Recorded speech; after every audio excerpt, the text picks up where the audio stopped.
Ministros do Supremo Tribunal Federal reagiram com firmeza às declarações do deputado federal reeleito Eduardo Bolsonaro, do PSL. Num vídeo, o deputado disse que se o pai dele, Jair Bolsonaro, ganhasse no primeiro turno e fosse impedido de assumir por um motivo menor, bastariam um soldado e um cabo para fechar o STF.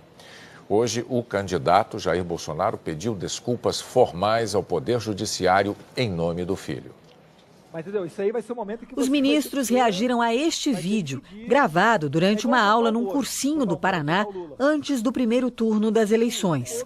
O deputado Eduardo Bolsonaro foi questionado sobre a possibilidade de o STF agir para impedir que o pai dele, Jair Bolsonaro, assumisse caso ganhasse já no primeiro turno.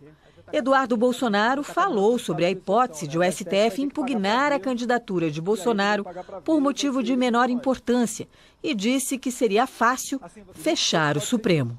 Mas se o STF quiser arguir qualquer coisa, sei lá, recebeu uma doação ilegal de R$100 do José da Silva, impugna a ação dele, a candidatura dele. Eu não acho isso improvável não, mas aí vai ter que pagar para ver. Será que eles vão ter essa força mesmo? O pessoal até brinca lá, cara. Se quiser fechar o STF, sabe o que você faz? Você não manda nem um jipe, cara. Manda um soldado e um cabo. Não é querer desmerecer o soldado e o cabo, não. Depois da grande repercussão do vídeo nas redes sociais, ministros do Supremo Tribunal Federal criticaram as declarações de Eduardo Bolsonaro. Consideraram um ataque à democracia. O ministro Celso de Mello, decano do STF, escreveu ao jornal Folha de São Paulo que a declaração, além de inconsequente e golpista, mostra bem o tipo irresponsável de parlamentar cuja atuação no Congresso, mantida essa inaceitável visão autoritária, só comprometerá a integridade da ordem democrática e o respeito indeclinável que se deve ter pela supremacia da Constituição. E disse que votações expressivas do eleitorado não legitimam investidas contra a ordem político-jurídica. E escreveu ainda: sem que se respeitem a Constituição e as leis, a liberdade e os direitos básicos do cidadão restarão atingidos em sua essência pela opressão do arbítrio daqueles que insistem em transgredir os signos que consagram o Estado democrático de direito. Hoje, num evento sobre os 30 anos da Constituição em São Paulo, o ministro do STF, Alexandre de Moraes, também criticou as afirmações de Eduardo Bolsonaro. É algo inacreditável que no Brasil, século XXI, a Constituição com 30 anos, ainda tenhamos que ouvir tanta asneira vinda da boca de quem representa o povo.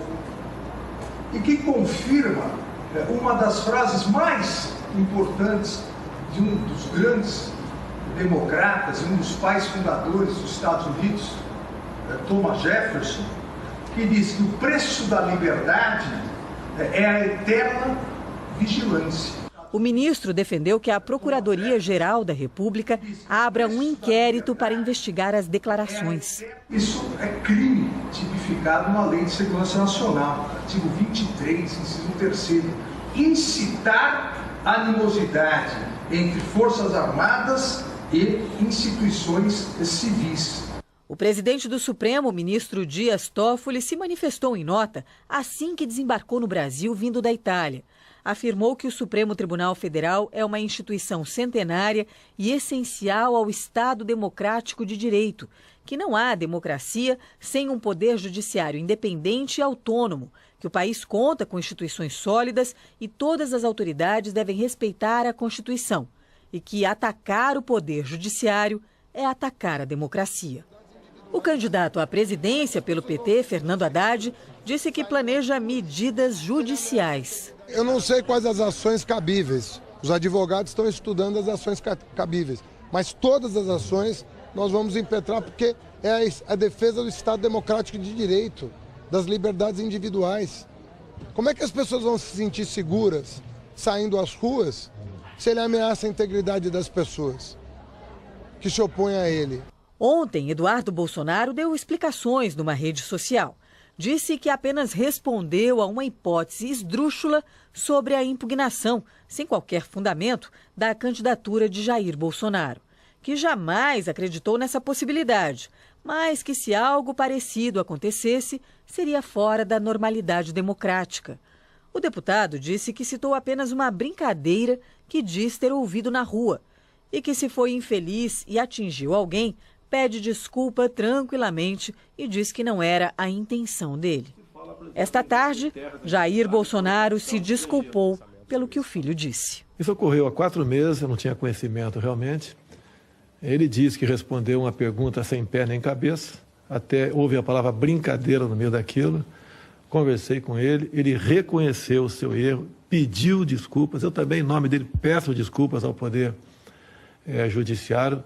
Não foi a intenção dele atacar quem quer que seja. E eu espero que, como todos nós podemos errar, né, que os nossos irmãos do Poder Judiciário dêem por encerrado essa questão, que, afinal de contas, nós precisamos do Poder Judiciário e muito para levarmos avante as boas políticas para recuperar o nosso Brasil. Eu pretendo, uma vez eleito, visitar o chefe dos poderes, né?